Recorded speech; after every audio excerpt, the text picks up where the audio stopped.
reason why it's the reason why it is an issue is because now there's so much awareness on where behavior stems from.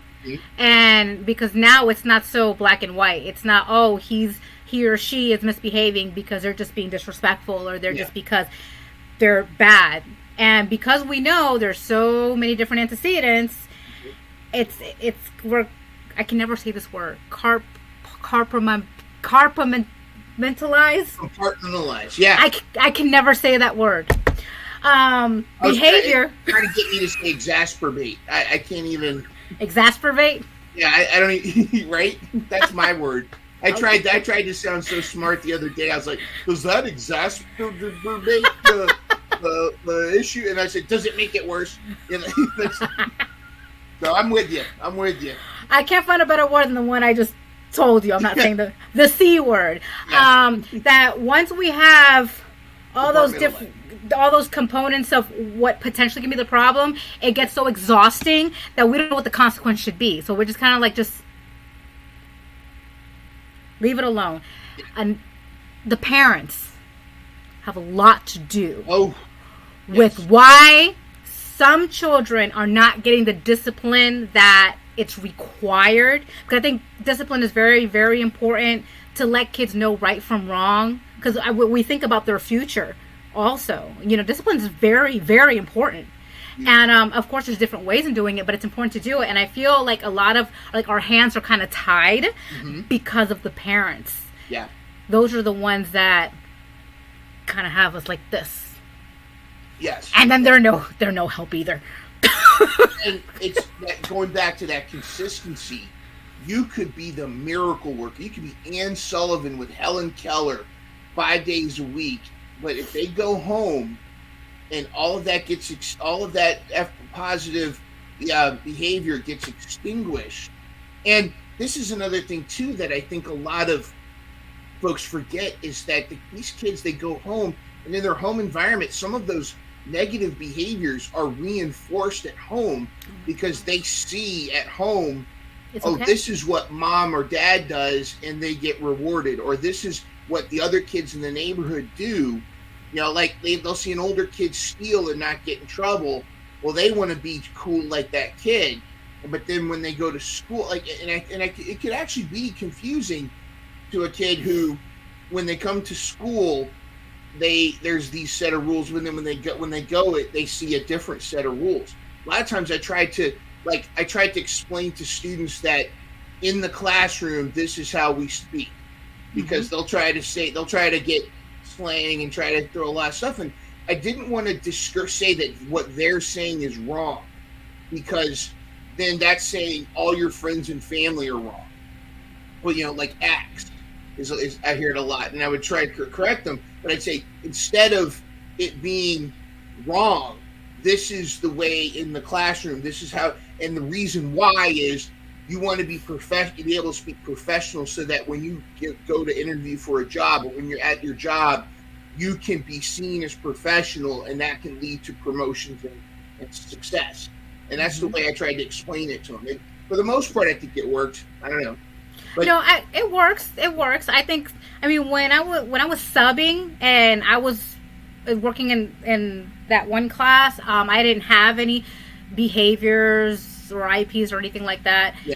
And so when you talk to children like that about how they're about the future, yes. I noticed that it works pretty well because they grasp that concept. See, unfortunately, when you work with kids with autism, they which is the children I usually work with. Yeah. It's difficult because they have a difficult time making those type of connections, because everything's kind of like right now. But going back to what you said about whatever goes on at home, because some kids can do things at home and leave at home and come to school. Some kids can't. Yeah, and a lot of kids can't, especially children with autism, because whatever's presented to them, it is on the menu. Yeah. Everywhere. Which is why when I had my daughter and I knew that, I was controlling, because I wanted her to be able to function in society. So I did all this stuff at home. And then whatever we were doing, if we were going to like families' houses, because you know when you take your kids to an aunt's house or grandma's house, like, oh, just give them this or give them that, and I'm like, no, this is how we're doing everything. And I'm telling you, I wasn't the most liked person in my family for the first 6 years of my daughter's life, because I came there with a lot of rules. I'm like, look, we can't have this, we can't have that. We have to speak politely. My dad, he lives in California. He uses a lot of curse words. So my daddy, you can't say those things. He said, yeah, but no, you cannot say that. All right? And we say please and thank you. And then her brothers and sisters from her dad, when they were all screaming, shut up. We do not say shut up. Okay? That's not how we say. We say be quiet. So I'm here teaching him. But that's what you do as a parent. But they have to be aware of that, and why you're doing that, and it's out of love, and it's out of, hey, this is how we're going to make this effective, and it's got to be so frustrating, and that was always a frustration thing I had. How frustrating is it though when you have this success with a student, and then, like in some cases, they go, like they might spend 1 week with their mom, the other week with their dad, or they'll go away for a little bit and come back, and then it feels like all the progress you made was undone or weakened.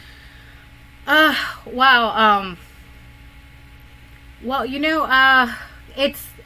I didn't allow that to happen, which accounts to why,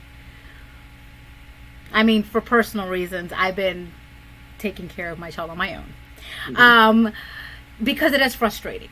Yeah. All the work that you put into parenting when you have a child with a disability, mm-hmm. and because you're sacrificing everything. And the thing is, it's only, you know what it is? It's the first 5 years where you have to be like anal about everything. Because I was only like that for like the beginning, because that's when their personalities are formed. I don't have to do that.